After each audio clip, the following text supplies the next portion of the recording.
আমার তো হুটহাট করে যখন তখন এটা ওটা খাইতে মন চায়, আর যখন যেটা খাইতে মন চায় তখনই কিন্তু সেটা খেয়ে ফেলা উচিত, কারণ সময় কারোর জন্য বসে থাকে না। যখন যেটা খেতে ইচ্ছা করে তখনই সেটা তৈরি করে খাওয়ার মজাই কিন্তু আলাদা। তো এই তো আমার আজকে খুব পোলাও ভাতের সাথে ব্রয়লার মুরগি রান্না, এইভাবে আলু দিয়ে আমার খুব খেতে ইচ্ছা করছিল। তো যেই ভাবনা সেই কাজ, চলে গেলাম চুলায়।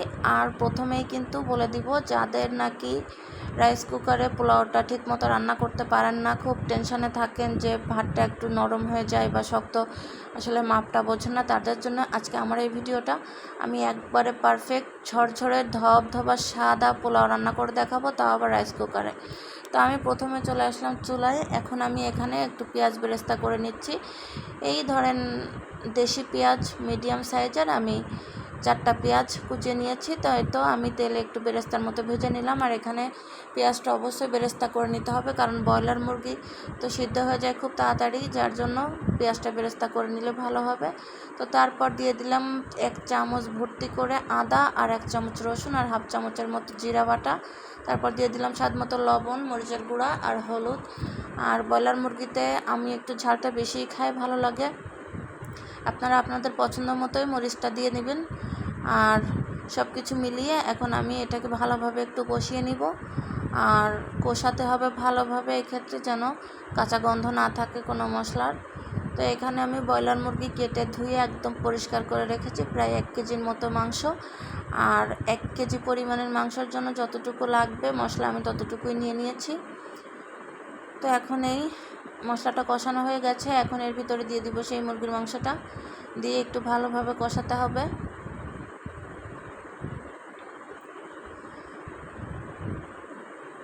তো এখন আমি মাংসটা ভালোভাবে কষিয়ে নিব।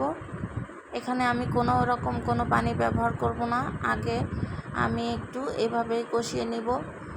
তো কষানোর পরে, আর আমার তো ব্রয়লার মুরগির ভিতরে একটু আলু দিলে ভালোই লাগে, আপনাদের যদি ভালো না লাগে বাদ দিতে পারেন। তো এখানে আমি যে টুকটাকের শাহি গরম মশলাটা নিয়েছি, এটা হালাল ফুড সার্ভিস থেকে আমি নিয়েছিলাম, এটা কিন্তু খুবই ভালো। এখান থেকে জাস্ট একটু দিলেই হয়ে যায়। তো আমি 4 ভাগের 1 ভাগ দিয়ে দিলাম 1 কেজি পরিমাণ মাংসের জন্য, এতটুকু দিলে এনাফ। ও আর হ্যাঁ, আমি যখন পেঁয়াজ বেরেস্তা করেছিলাম, পেঁয়াজ বেরেস্তার ভিতরে কিন্তু আমি 3 টুকরা এলাচ দিয়েছিলাম, 1 টুকরা দারুচিনি আর 1টা তেজপাতা মাঝখান থেকে চিড়ে দিয়ে দিয়েছিলাম।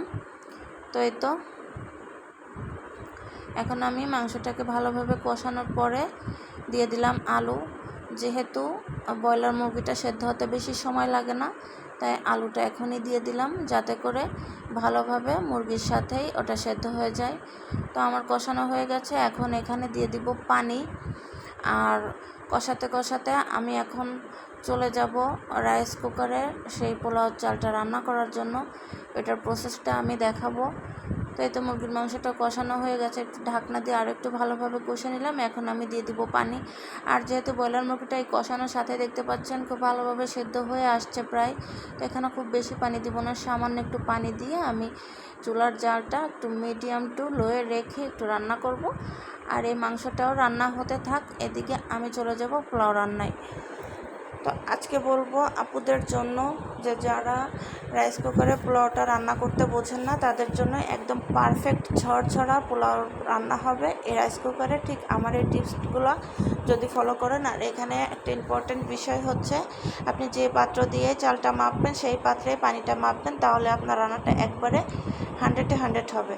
তো আমি দেখেন এরকম একটা গ্লাস নিয়েছি, আমি এই গ্লাসের পুরা ভর্তি করে 1 গ্লাস চাল নিয়েছি। তো এটা হয়তো মাপের হবে আধা কেজি চাল, যাই হোক আমি চালটাকে একটু ভালোভাবে 4-5 বার ধুয়ে নিব।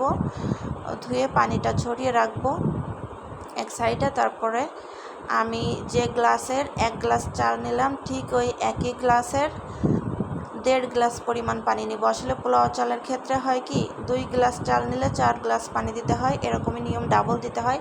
তবে আমি বলবো আপুদেরকে ডাবল দিবেন না কখনো, একটু কম হলেও কম দিবেন, যেন বেশি না হয়। আমি কিন্তু এক গ্লাস চালের জন্য কিন্তু 1.5 গ্লাস পানি দিয়েছি। আর এখানে 2টা এলাচ দিলাম মুখ ফাটিয়ে, সামান্য একটা দারচিনি দিয়ে সামান্য একটু লবণ দিলাম, দিয়ে তারপর আমি রান্নার তেল দিয়ে দিলাম।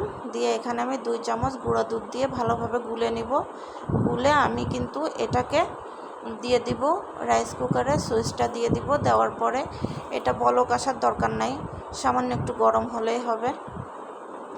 এখানে যে বলক আসতেই হবে পানিটা এমন কোনো কথা না, জাস্ট একটু বলক আসলেই হয়ে যাবে, একটু গরম হলেই হবে। তো দেখতেই পাচ্ছেন আমার এই রাইস কুকারের যে পানিটা আমি মিলিয়ে রেখেছিলাম দুধের সাথে, সেটা কিন্তু বেশ গরম হয়ে গেছে, ধোয়া উঠতেছে। তো এখন আমি আগে থেকে সে ধুয়ে রাখা চালটা দিয়ে দিব। আর অনেকেরই প্রশ্ন থাকতে পারে যে চাল নিলেন 1 পট আর পানি নিলেন 1.5 পট, এটাতে তো হবে না। 100% হবে, কারণ এটা যে দমে থাকবে, দমে একবারে পারফেক্ট ঝরঝরা ভাতটা হয়ে যাবে। পানি একটুও কম হবে না, কোনো রকম কোনো সুযোগই নাই। আপনারা পাতিলেও যদি রান্না করেন চুলাতে, তাহলেও আপনি 2 গ্লাস চালের জন্য 4 গ্লাস পানি না দিয়ে 3.5 গ্লাস পানি দিবেন, দেখবেন আপনার ভাতটা একবারে পারফেক্ট ঝরঝরা হবে। আর রাইস কুকারের ক্ষেত্রে তো আমিও রান্না করে দেখালাম, এই যে দেখেন মাশাল্লাহ আলহামদুলিল্লাহ আমার ভাতগুলো একদম ঝরঝরা হয়ে গিয়েছে। তো আমি আর 5 মিনিটের জন্য একটু দমে রেখে দিব, সুইচটা কিন্তু অফ করে দিয়েছি অলরেডি। তো আমি ভাতগুলো আপনাদের একটু বেড়ে দেখাই যে কতটা পারফেক্ট এবং ঝরঝরা হয়েছে। তো দেখলে হয়তো বা বুঝতে পারছেন যে ভাতগুলো কতটা ঝরঝরা হয়েছে। আলহামদুলিল্লাহ এই পোলাওগুলো যদি কেউ খায় আর এভাবে সিম্পলভাবে আদা রসুন জিরা বাটা দেয় অনেকে, ওইভাবে কিন্তু বেশি ভালো লাগে না। তো এভাবে একদম মানে খুব সরলভাবে যদি রান্না করেন, জাস্ট শুধু একটু তেল দিয়ে এরকমভাবে রান্না করলে কিন্তু সিম্পলভাবে পোলাও ভাতটা খেতেও মজা লাগে আর খাওয়াও যায় বেশি। যাই হোক, এখন আমার তরকারিটা দেখি কি অবস্থা। আলহামদুলিল্লাহ আমার তরকারিটাও হয়ে গেছে, এখন আমি তরকারিটাকেও নামিয়ে নিব, আর বেশি ঝোল শুকাবো না। তো আমার ভিডিওটি যদি ভালো লেগে থাকে অবশ্যই লাইক কমেন্ট শেয়ার করতে ভুলবেন না। সবাই আমার ফলো দিয়ে আমার পাশে থাকবেন, আর যে ফেসবুক থেকে ফলো দিয়েছেন তাকে অসংখ্য ধন্যবাদ। আর যদি ইউটিউব থেকে দেখে থাকেন তাহলে একটা লাইক দিয়ে সাবস্ক্রাইব করে আমার পাশে থাকবেন। তো দেখতে পাচ্ছেন আমার তরকারিটাও হয়ে গেছে। তো আলহামদুলিল্লাহ এখন এই গরম গরম পোলাওর সাথে এইরকম মুরগির ঝোল খেতে কিন্তু অসাধারণ লাগে, আর খেতে ইচ্ছা করছিল তাই আর কি। তো এই তো, আপনাদের কার কার কাছে ভালো লাগলো ভিডিওটি অবশ্যই কমেন্ট বক্সে জানাবেন। সবাই খুব বেশি ভালো থাকবেন, সুস্থ থাকবেন, আমাদের জন্য দোয়া করবেন। আল্লাহ হাফেজ।